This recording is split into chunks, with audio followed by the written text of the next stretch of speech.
12시 많은 참여 바랍니다.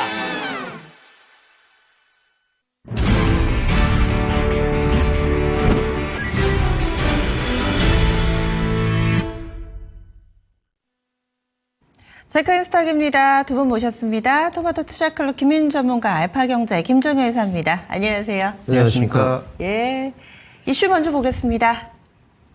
이번 한 주는 관세와 관련해서 클라이막스가 지났다 이런 이야기들 나오고 있고요. 미중 관세 전쟁과 관련해서도 미국은 계속해서 합의를 하고 있다. 중국은 아니라고는 하는데 그래도 분위기가 조금씩 이 화해 제스처가 나오고 있다는 것만은 사실일 겁니다. 그렇다면은 증시에는 어떻게 작용을 할 것인가, 이 부분이 선반영인지 아니면 이 훈풍을 타고 갈 수 있을지 이슈에서 다뤄보도록 하겠습니다. 지난주 마지막 거래 미국 증시 분위기 굉장히 좋았죠. 3대 지수 오른 것도 그렇지만은 이 기술주들의 탄력성이 두드러졌습니다. 테슬라도 10%나 오름세를 보여줬고, 엔비디아도 한때는 이 $100 언더에서 움직이다가 이제는 어느 정도 회복이 돼 있는 상황인데요.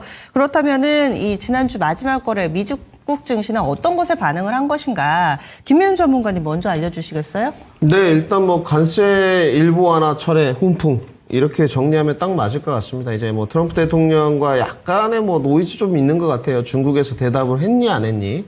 그런데 지금 대답한 분위기인 것 같고, 통화는 한 것으로 좀 팩트 체크는 되는 것 같고요. 시진핑과 통화했다 이런 건 조금 팩트로 확인되는 것 같고, 지금 이제 중국 일부가 먼저 화답했습니다. 시진핑이 이제 좀 수그리고 들어가는 자세, 예전만 못하다 이런 표현들 좀 들었었는데, 중국도 가만히 있으면 또 트럼프 대통령 기분 나쁘죠. 근데 화답했어요. 미국산 일부 반도체입니다만은 관세 유예를 좀 해줬고, 이 품목별로 굉장히 많아질 것 같아요, 앞으로. 그럼에도 불구하고 지금 한 문장으로 요약을 딱 해본다면 양국의 긴장 완화, 이런 표현이 가장 맞을 것 같습니다. 저는 이런 표현이 맞을 것 같아요. 25년도에 이런 양국의 긴장 완화가 앞으로 증시 상승에 단기 쇼크 랠리는 이어진다고 좀 보여질 것 같고요. 이러한 관세 문제의 노이즈에 따른 과대 낙폭 반등 어디까지 이어질 것이냐, 이건 지켜봐야 되겠습니다만은, 제가 봤을 때는 조금 더 업사이드 남아 있습니다. 위로 업될 확률이 조금 더 아직까지도 남아 있고요. 나스닥 현물을 보시게 되면 금요일도 지금 1.26% 조금 고되지 않겠느냐, 저는 기술적으로 좀 생각을 했었습니다. 그런데도 여전히 훈풍 좀 이어가고 있고, 슬슬 이제 과대 낙폭에 따른 반등 구간은 포인트로 현물 기준입니다. 18,000 정도로 보고 있는데 슬슬 좀 쉬어갈 때는 됐습니다. 근데 우리가 생각하는 게 과대 낙폭인 반등에 따라서 거기까지 왔으니까 이제 좀 쉬어가느냐, 아니면 추가적으로 조금 기간 행보를 하더라도 넘어갈 수 있느냐, 여기에 이제 초점이 맞춰지는 부분인데, 일단 제가 봤을 때 2, 3주간의 시간은 벌어놓은 상태이기 때문에 2, 3주 동안에 지속적인 저점 반등은 좀 이루어지지 않겠느냐, 일단 여기까지 정리해드리겠습니다. 네, 그럼 김 회사님은 어떻게 파악하세요? 네, 일단 핵심 포인트는 미국 시장의 반등의 근거로서 관세 이슈가 중요하게 작용하고 있지만, 수급적으로는 미국도 마찬가지로 공매도로 눌렸던 부분들이 풀리면서 낙폭과대 종목군들이 우려를 벗는 동시에 수급적인 그 긍정적 요인이 동시에 작용하고 있다, 이렇게 봐야 될 것 같습니다. 그래서 낙폭과대주일수록 민감하게 반응하고 있는 모습이죠. 엔비디아가 올해는 낙폭과대주 아니겠습니까? 테슬라 마찬가지죠. 불과 얼마 전까지만 해도 $500 가지 않겠느냐라는 의견이 팽배했던 주가가 $200도 무너지지 않을까라고 우려했다가 결국은 다시 올라오고 있는 거 아니에요. 그래서 김민준 전문가도 그렇고 저도 그렇고 $200 내외 정도 왔을 때 $250 아래 부근에서는 매수 의견을 말씀을 강력하게 드렸었는데, 현재 구간에서 그런 낙폭과대주들이 소위 이제 악재 이슈가 조금 풀리면서 나타나고 있는 것뿐이다라고 봐야 될 것 같습니다. 그런데 과연 작년에 시장을 이끌었던 자율주행과 AI라고 하는 모멘텀이 올해 작년처럼 강하게 붙을 수 있을 것이냐, 이건 좀 고민이 필요하죠. 이미 다 노출되어 있는 데다가 미국의 전 세계 장악력은 떨어질 가능성이 100%라고 봐야 되는 상황 아니겠습니까? 중국이 무서운 속도로 따라오고 있고, 원래는 자율주행 정도에서나 따라오는 줄 알았더니 AI 쪽에서도 딥시크를 축으로 해서 여러 업체들이 무섭게 지금 쫓아오고 있단 말이죠. 그럼 이런 관점에서 본다면 미국의 기업들에게 그동안 독점 기업으로서의 강력한 모멘텀을 줬던 전 세계 투자자들이 저는 적어도 미국과 중국에 나눠 투자할 가능성이 높다, 이렇게 좀 판단하고 있습니다.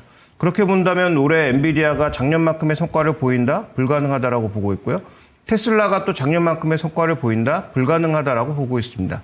실제로 지금 중국에서 움직이고 있는 FSD, 미국과 중국에서 지금 유일하게 허가가 난 상황이잖아요. 미국은 전역은 아니고, 뭐 물론 중국도 전역은 아니겠습니다만, 이 테슬라의 풀 셀프 드라이빙이 허가가 난 곳은 이 두 지역, 그 다음에 최근 뭐 캐나다, 멕시코, 뭐 그 다음에 이런 식으로 점점 넓어질 것으로 보이는데, 뭐 이런 것들에 거의 비슷한 수준으로 중국이 쫓아오고 있고, 그와 관련된 칩도 개발이 되고 있는 상황이기 때문에, 이렇게 본다면 리스크 감소로 인해서 일정 부분 수급 요인으로 올라가고 있는 건 맞지만, 작년만큼의 기대 수익률을 우리가 추구하기는 어렵다. 이렇게 정리해 볼 수 있습니다. 네. 그리고 김윤 전문가님은 좀 전에 시장 전체에 대한 얘기를 해봤다면 지금 종목별로도 엔비디아 같은 경우 강한 반등 이런 부분도 조금 더 해석을 해주세요. 일단 뭐 개괄적인 부분에서는 이사님하고 생각이 같은데 올해 뷰에 관해서는 조금 다른 것 같습니다. 25년에 이제 제가 그 조사를 좀 해보니까 뭐 견제나 우려감이 있죠. 이 두 가지에 대한 표현이 가장 맞는 것 같은데, 그럼 25년의 성장성이 떨어질 것이냐, 앞으로는 하락 기조로 갈 것이냐, 그렇게 보여지진 않거든요. 그래서 그거에 대한 근거를 좀 대야 될 것 같은데요. 네. 결국 이제 엔비디아 칩 외에 대안품이 될 수 있다는 이야기가 나와 있습니다. 그러면 엔비디아 칩에 관한 그 대안품들, 경쟁사 제품이라고 좀 일컬어야 될 것 같은데, 사실 그러면 시장의 MS, 어느 정도 기록을 하고 있는지 확인이 좀 필요할 것 같은데, 우선 AMD하고 인텔이 가능할 것 같은데 AMD는 뭐 10% 정도 수준인 것 같습니다. 결국은 경쟁사 제품이 지금 상승 시장에 어떤 점유율을 지배한 적이 없다. 네. 이렇게 좀 봐야 될 것 같고요. 지금 보니까 엔비디아의 어떤 IB 투자나 애널리스트 미국 시장 기준입니다. 목표가 제시한 걸 아침에 다 둘러봤더니 낮은 데가 137.5불이에요. 그러면 차트 모습 좀 보시죠. 엔비디아 차트가 나가고 있는데, 고점 갱신은 월봉으로 보겠습니다. 편안하게. 고점 갱신은 안 되지만 지난번 비슷한 고점 언저리보다 조금 낮은데, 결국은 여기는 제가 봤을 때 리포트를 다 읽어보진 않았습니다만은 미국 시장 다 유료거든요. 고점 갱신은 못하지만 올해 성장성에 따른 반등 정도는 나올 것이다. 이렇게 좀 표현을 하는 것 같고요.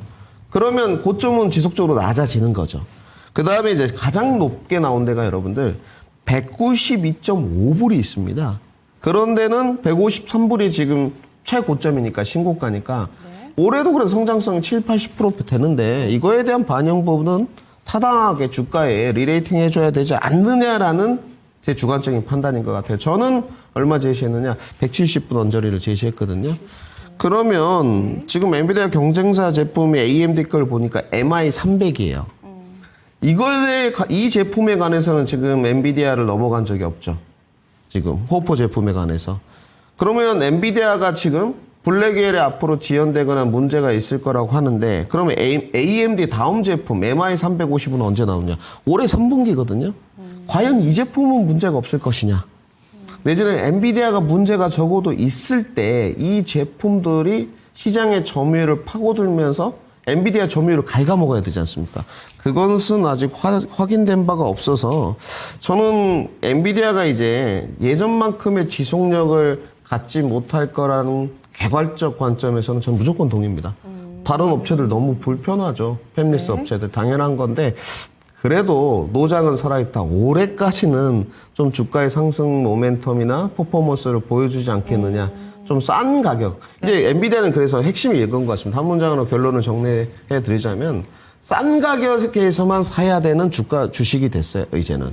높은 가격에서도 과연 가격적 메리트가 있으면서 장기간 보유하는 것에 관해서는 고민을 좀 해봐야 되는 시점이다까지 정리를 해드리겠습니다. 예, 그래서 엔비디아 업사이드는 있는데 예전과 같은 퍼포먼스를 기대하기에는 너무 지금은 또 약간은 노장이라는 표현을 써주셨는데 여기에서 그 뉘앙스의 차이가 아마 느껴지실 겁니다. 그러면 지수 전체적으로 보겠습니다. 참 신기하게요. 미국은 11월 달에 대선 끝나고 1월에 취임하고 그래서 같은 달력으로 딱 놓고 증시를 비교를 할 수가 있습니다. 트럼프 일기 때와 지금이 공교롭게도 너무 차트 흐름이 비슷해요. 그래서 취임하고 한 3개월 정도 주가가 밀려 내려가는, 상승하는 듯한 모습을 보여주다가 또 밀리다가 그 이후에 이 한 4월, 5월쯤에 일기 때도 저점 기록하고 나서 기하급수적으로 상승하는 모습. 그래서 이 첫 해의 퍼포먼스가 상당히 좋았습니다. 올해도 그렇다면은 이제 이런 움직임을 나타낼 것인가 어떻게 보세요? 먼저 이사님 알려주세요. 네, 일단 미국 경제가 그때와 다르고요. 일단 미국 경제는 지금 확실하게 슬로다운으로 가고 있는 상황이죠. 침체로는 안 갈 가능성이 높다라고 보지만 네. 미국 경제가 확실하게 슬로다운으로 가고 있고 그다음에 트럼프 대통령의 지금 지지율이 굉장히 빠른 속도로 떨어지고 있거든요. 물론 지지하는 사람들이 여전히 강하게 지지하고 트럼프 대통령을 나쁘게 얘기하는 것에 대해서 과한 반응을 보이겠지만 그 반대쪽 목소리도 그동안 초기에는 조금 눌려 있다가 급하게 좀 올라오는 그런 모습이에요. 그래서 지금 트럼프 대통령이 뭐 금융시장에 흔들리고 여기저기서 압박하니까 관세 카드를 뭐 약간 접기는 했는데 과연 올해 그렇다면 연말 뭐 한 3, 4분기 정도 가서 또 이런 얘기 다시 꺼내지 않을까? 그다음에 90일 정도의 유예 기간이 끝났을 때 과연 트럼프 대통령은 지난번처럼 동일하게 그 흐름을 반복할까? 왜냐하면 중국 때리기를 늦게 하다가 마지막에 이제 자기 임기 거의 끝날 때쯤 피치를 올리다가 임기가 그냥 끝나버렸거든요. 그걸 이제 바이든 정부가 일정 부분 이어받은 측면이 있는데 중국 때리기는. 근데 지금 가장 그 흐름이 강할 이 집권 초기에 이걸 안 하면 뒤로는 그냥 못 한다는 얘기거든요. 네. 그래서 지금 어떻게 보면 트럼프 대통령은 제조업 끌어들이기와 중국 때리기가 가장 메인 이벤트라고 봐야 되는데 제조업 끌어들이기는 그 명품 기업들이 미국 들어간 사례로 봤을 때 거의 안 된다라고 봐야 되고 왜냐하면 루이비통 미국으로 끌고 왔다가 다 망해버렸잖아요. 지금 거의 뭐 박살난 상황이란 말이죠. 로스율이라든지 이런 것들 보면 처참한 상황입니다. 그래서 미국으로 제조업을 끌고 오는 게 문제가 아니고 제조업을 끌고 와서 성과를 전혀 못 내고 있다는 게 문제인데 그 명품을 그 가져와서 이렇게 교육을 시켜도 그 정도인데 다른 제품들은 뭐 어떻겠어요. 그래서 미국의 제조업은 이미 망가졌는데 이게 뭐 트럼프 대통령이 어떤 정책을 바꾼다고 해서 쉽게 뭐 좋아질 것 같지는 않고 그다음에 이제 또 하나 중요하게 봐야 되는 포인트는 결국은 이 정치적인 변동성 자체가 중국도 남아있고 미국도 남아있는 상황이라면 올해 미국 시장에 대해서 저는 그렇게 큰 기대도 없고 트럼프 대통령이 잘할 가능성은 더 없다라고 보고 있기 때문에 미국 시장에 대한 기대는 전혀 없고 2018년도와 같은 양상이 나타날 가능성이 없어서 여전히 올해는 한국 증시를 보는 게 낫다 이렇게 보고 있습니다. 아, 예. 결론이 굉장히 명확하게 나옵니다. 미 증시 그때와 지금은 다르다. 그래서 미국 증시보다 우리 증시의 저력을 보고 계신데요. 그런데 그 트럼프 일기 때 첫 해에 미국이 그만큼 올라서 그 덕분에 코스피도 상당히 좀 덕을 봤었는데 이번에 올해 같은 경우는 미국이 못 가더라도 우리 증시만 잘 갈 수 있을까요? 일단 두 가지 우리가 이번에 확인한 거 아니겠습니까? 중국을 때리고 있지만 중국이 없으면 미국이 당장 살아갈 수 없다라는 걸 확인을 한 거고요. 그렇죠. 그러면 어쨌든 중국에 공급되는 중간재로서의 한국 제품들은 의미가 있고 그다음에 더 의미가 있는 것은 정말로 중국을 뺐을 때 그 중국을 대체할 만한 제조업을 잘하는 국가, 가격도 미국보다 비싸지 않은 국가가 어디에 있을까를 따져보면 그건 마저도 또 한국이라는 거죠. 네. 그래서 적어도 TSMC와 한국의 주요 제조업 기업들을 정말로 중국을 밀어낼 생각이 있다면 그러면 제가 보기에 미국의 입장에서는 선택하지 않을 수가 없다. 이건 거의 머스트해브라는 거죠. 그래서 그런 차원에서 한국 증시가 더 매력적이라는 거고요. 더 궁극적으로는 이따 리포트에서 또 한 번 강조드리겠지만 역대급으로 싸다. 우리 증시가. 그다음에 우리 증시가 싼 이유는 다 아시겠지만 성장률. 올해 우리 지금 1분기 마이너스 났잖아요. 2분기도 뭐 좋아질 게 별로 없잖아요. 그리고 올해 지금 성장률을 다 1% 아래로 낮춰놓고 있는 상황이잖아요. 여기에 누가 투자하겠습니까? 그런데 어떻죠? 지금 채권 투자는 역대 최고 수준입니다. 그러면 채권 쪽에 있는 자금만 주식으로 옮겨와도 외국인 수급은 단숨에 올라갈 수 있는 거예요. 정말 우리 시장을 나쁘게 봤으면 외국인들이 엄청나게 빠져나갔겠죠. 근데 우리 시장에 빠져나간 게 아니고 한국엔 있고 싶은데 주식시장에 대한 믿음은 낮으니까 일단 채권 쪽으로 잠시 자금을 옮겨놓은 것에 불과하거든요. 근데 만약에 이제 새 대통령 나오고 경제성장 정책에 대한 명확한 그림이 나오면 나중에 최종 결과야 모르겠지만 그런 정책이 나올 때 외국인들이 과연 이렇게 싼 우리 주식을 안 살까? 저는 살 거라고 봅니다. 네. 그러면 김민수 전문가님 의견은 어떠세요?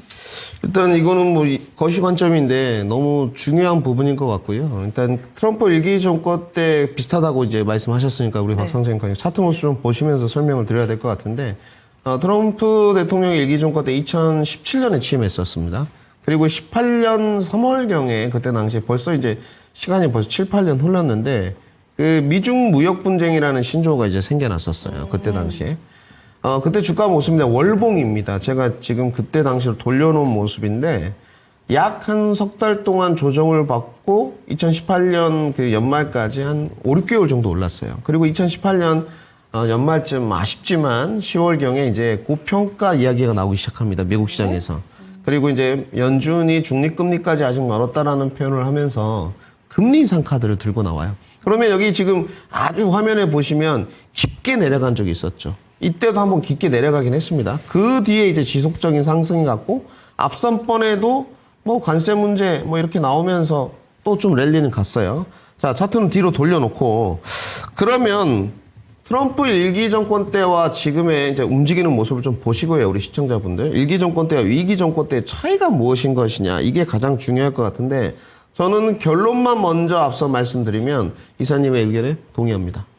저도 본질적 부분에 관해서는 일기 정권 때 3가지 사유를 저는 들고 있습니다. 첫 번째, 초기에 감세 이야기가 그렇게 있었어요. 트럼프 일기 정권 때. 뭐 지금도 마찬가지지만 지금은 아직 나온 부분은 없어요. 본인이 취임할 때 법인세 감세 이야기를 했지만 실질적으로 진행된 바가 있습니까? 아직 없다는 거. 근데 그때는 있었다는 거. 결국 두 번째 일기 정권 때 나왔다는 것은 나왔던 내용은 규제 완화 이야기가 있었습니다. 그때 당시에. 그리고 지금과 가장 차이가 나는 측면이 여기입니다, 여러분들. 저금리였죠. 그때 당시에는. 지금은 금리가 내려오고 있지만 4%대고 그때 당시 2%대입니다. 그렇기 때문에 뭐 미중 무역 분쟁이 일기 정권 때 약 7, 8년 전에 일어날 때만 해도 기업의 수익성 증가가 계속 있었던 자리예요. 위치적으로 돌이켜보면. 그래서 기업의 수익성이 올라간다는 건 S&P나 나스닥이 강한 랠리를 보일 수밖에 없죠.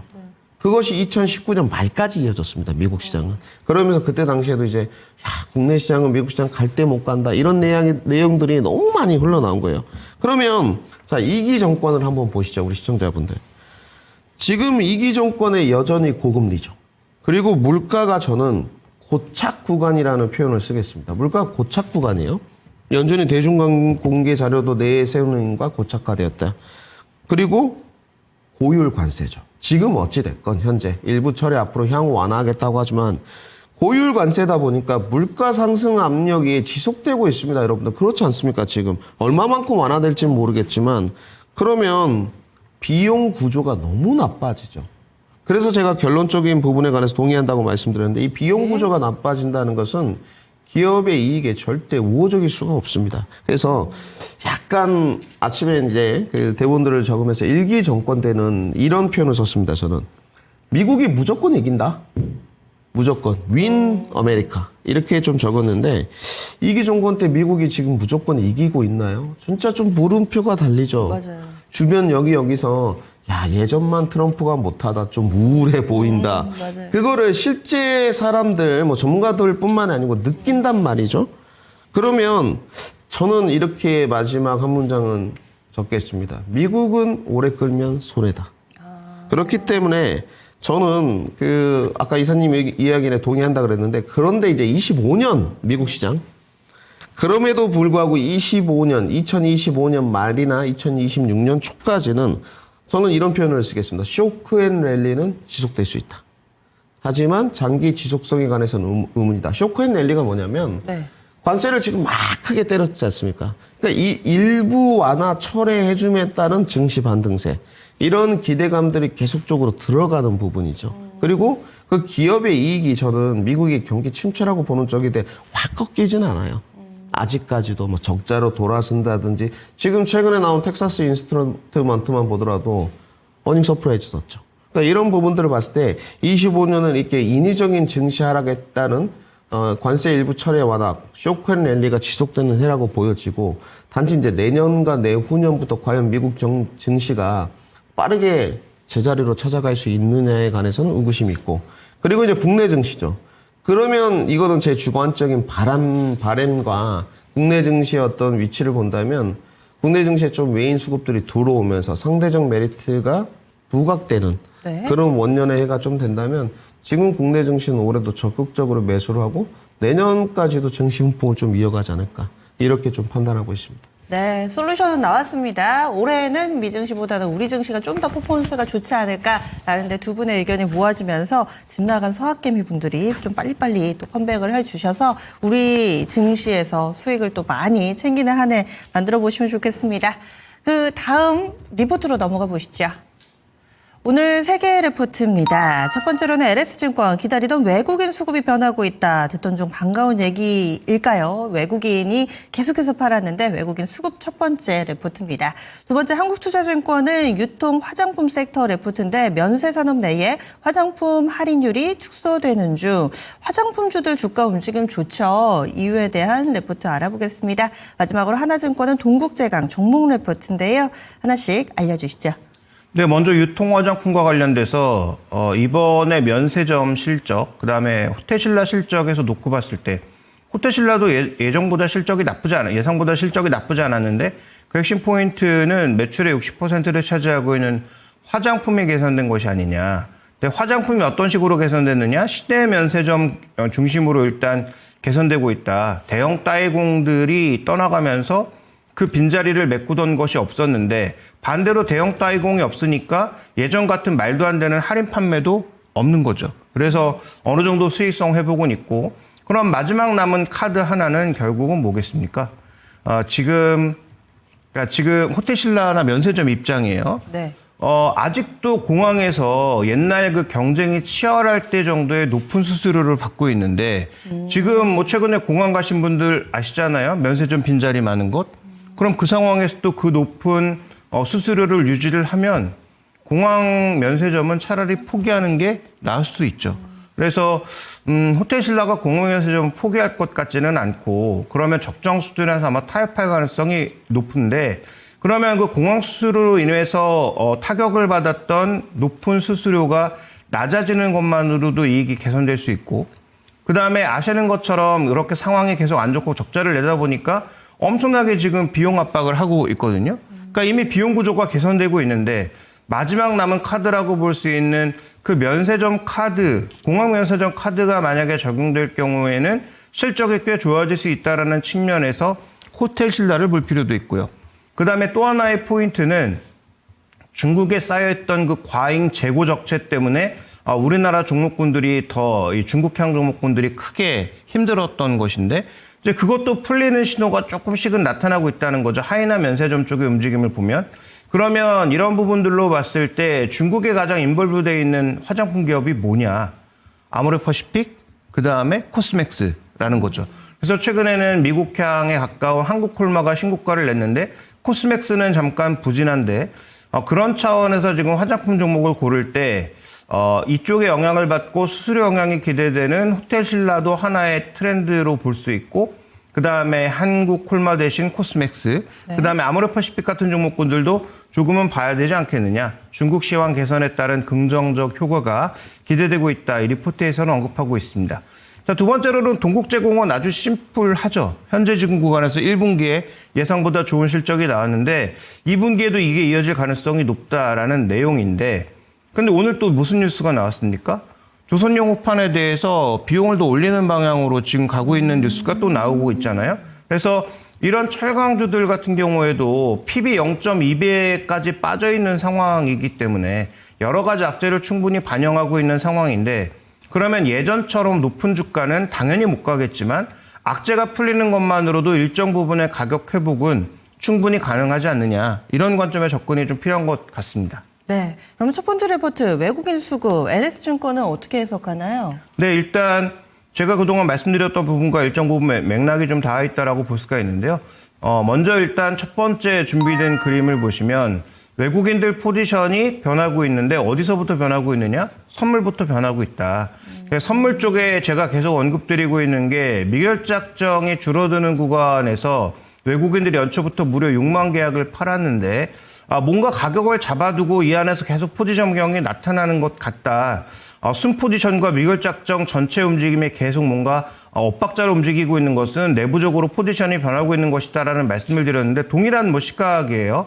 그래서 미결작정은 감소하는 그런 구간에서 외국인들은 다소 과했던 매도 포지션을 지금 줄이고 있는 것이다. 그러면 현물 쪽에서는 아직 기대하고 있는 매수가 들어오지 않았지만 어쨌든 선물 쪽에서 기존의 매도 포지션을 줄이고 있는 것만으로도 분명히 어느 정도 좋은 시그널로 좀 바뀌고 있는 게 아니냐. 이렇게 좀 판단해 볼 수 있는 것이고요. 자, 그 다음에 이제 다음 준비된 그림 보시면 우리 시장의 위치가 또 하나 중요하다라고 볼 수가 있는데 우리 시장의 전체 기업들의 ROE가 낮으니까 낮은 밸류에이션에 있는 것 오케이. 그런데 지금 저 회기선 자체에서도 한참 아래에 있다는 것이죠. 그러니까 저 회기선보다 아래에 있다라는 것은 MSCI 전체 평균으로 봤을 때 저 회기선 정도가 평균인데 홍콩은 그동안 저 밑에 있다가 지금 회기선 부근으로 올라왔다면 아직은 우리도 회기선에서 굉장히 멀리 있는 상황. 5개년 평균으로 갔을 때 우리 시장의 PBR도 여전히 낮은 상황. 그런데 여기 또 적용되어 있는 게 뭡니까? 우리가 지금 ROE를 낮게 보고 있는 건 관세 분쟁으로 인해서 올해 실적이 떨어질 거라고 해서 이익을 낮게 보고 있는 거잖아요. 근데 관세 분쟁이 풀려가고 있다면서요. 그러면 낮췄던 실적을 오히려 하반기에는 조금 더 올려갈 수 있는 방향이 생길 수 있고 새 정부가 나와서 여러 가지 정책적인 방향을 제시하면 또 보조금을 주면 그런 부분으로 인해서 충분히 개선되는 부분이 있지 않겠어요? 그러니까 우리는 긍정적인 요소는 전혀 반영되지 않은 상태에서도 저평가니까 만약에 긍정적인 상황에 반영된다면 현재 채권으로 옮겨놓은 외국인들의 한국물 수급이 다시 주식으로 일부 돌아올 가능성은 충분히 있지 않을까라고 볼 수가 있는 거죠. 네. 그다음에 우리가 이제 5월 달에 금리를 낮추면 우리는 금리를 계속 낮출 수 있을까? 쉽지 않거든요. 그렇죠. 금리를 무한정 낮출 수 있습니까? 우리가 발권국도 아니고 전 세계 이제 통화 지표가 되는 국가도 아닌데 우리가 계속 그 금리를 낮출 수 있는 그런 상황이 없잖아요. 그렇게 본다면은 금리를 낮추는 것도 제한적인데 그럼 채권 쪽에서 얻을 수 있는 자본 이득도 줄어드는 상황이니까 여러 가지 상황을 놓고 봤을 때 한국 주식은 물론 업종과 종목을 잘 골라야 되겠지만 저평가되어 있는 종목을 중심으로 해서는 여전히 매수 기회가 많이 발생하고 있다라는 것에 대해서는 연초부터 말씀드렸고 지금도 최근 이 정도 올라간 것만으로 전혀 오른 부분이 없다. 이렇게 좀 봐야 될 것 같습니다. 예. 우리 증시가 상당히 좀 저평가되어 있고 외국인의 달라진 모습 가운데서 또 기대 요인을 하나 찾아봤습니다. 다음 마지막으로 빅데이터 넘어가겠습니다. 김윤 전문가의 빅데이터. 오늘 종목 하나를 소개해 주시는데 LNF입니다. 2차 전지 이제 나갈까 저제 나갈까 좀 기다리시는 분들 많으실 텐데 LNF 가져오신 이유가 좀 궁금합니다. 네, 오늘 제가 LNF를 들고 온 건 테슬라의 연동 관계는 분명히 아니다. 이렇게 좀 말씀을 드려야 될 것 같고요. 오히려 테슬라의 연동 관계에 관해서 고민을 했던 종목은 아모그린텍이었습니다. 차라리 그게 맞겠죠. 자율주행 규제 완화에 따라서 테슬라의 차량 이제 출시할 수 있는 한도가 조금 없어지게 되면 차가 잘 팔리게 되면 테슬라의 우리 공급업체는 고효율 자성 소재가 아모그린텍이거든요. 근데 LNF는 그런 개념은 아니고요. 지난번에 그 저가에 따른 기술적으로 거래량이 70만 주 정도 필요하다 말씀을 드렸었습니다. 그 날짜가 4월 23일인데요. 이날에 62만 주 정도의 거래량이 좀 형성되면서 지금까지 고생했던 평균 거래량을 좀 넘어가는 흐름이었었습니다. 이 종목이 53,800원까지 내려갔어요. 사실상 엄청나게 굴욕적인 그런 수모를 좀 겪었는데 사실상 이 부분은 실적이 없었기 때문이라고 좀 판단이 되어지고요. 그러면 기술적으로 조금 하방 경직성이 만들어졌느냐, 좀 잘 만들어진 것 같습니다. 한 5주간의 흐름을 보니 최소 거래량으로 좀 감소하면서 기술적인 거래량이 좀 붙어주면서 이제 바닥권에서 상승하는 모습인데, 그러면 바닥권의 상승에 따른 높이, 적어도 그것이 과대 낙폭이든 실적이 앞으로 개선될 것이라는 뜻이건 그 과대 낙폭에 따른 반등 높이가 중요할 것 같은데 이제는 꽤나 좀 높아진 것 같습니다. 그렇다고 해서 업사이드, 원래 있던 기존의 높이가 바뀐 것이냐, 이 저가에서 샀을 때의 높이가 큰 것이냐, 저가에서 샀을 때의 높이가 큰 것이죠. 그리고 이제 21선과 61선 사이에 이격도가 상당히 벌어져 있는데 지난번에 보시게 되면 이게 주봉 모습인데 여러분들 이 벌어져 있는 이격도를 한 번도 채운 적이 없었습니다. 못 채웠거든요. 근데 이번에는 21선을 넘어가고 채우지 않을까라는 빅데이터의 분석입니다. 저 또한 아날로그적으로 동의를 하고 있고요. 그리고 이제 제가 주목하는 부분은 이 화면에 잘 안 나가겠지만 제가 구두로 좀 읽어드리겠습니다. 대차장고 감소 부분입니다. 물론 대차장고가 증가했다고 해서 그것이 다 공매도로 이어지는 것도 아니고요. 대차장고가 다 감소했다고 쇼크오버링과 전부가 이어지는 건 아니지만 지금의 LNF의 대차장고의 감소를 보시게 되면 최근 흐름은 도드라지게 좀 봐야 될 것 같습니다. 거의 지금 4월 10일부터 급격하게 대차장고 좀 감소되고 있거든요. 그러니까 이게 공매도가 마냥 나쁜 것만은 아니에요. 대차장고가 감소하면서 주가가 어찌됐건 쇼크오버링이 좀 들어오면서 기술적 반등을 했다는 부분은 우리가 인정을 해야 되는 부분이기 때문에 약 지금 현재 20% 정도 올랐습니다. 네. 이거 꽤나 올랐죠, 사실. 그러면 바닥 때문에. 네, 53,800원에서 67,000원 넘어갔기 조금 더 업사이드가 있을 수 있다. 1차 목표가 오늘 월요일인데 제시 들어가겠습니다. 1차 목표가 좀 크게 86,000원 1차 목표가입니다. 제시 들어가고요. 저는 매매 관점이기 때문에 손절 채우겠습니다. 손절 55,000원 제시 들어가겠습니다. 예, 지금 움직임 보시면은 69,000원 정도에서 출발 대기하고 있습니다. 그래서 목표 주가는 86,000원, 손절가 55,000원으로 LNF 오늘 이 빅데이터 종목 알려드렸으니까요. 기억해 주시기 바랍니다.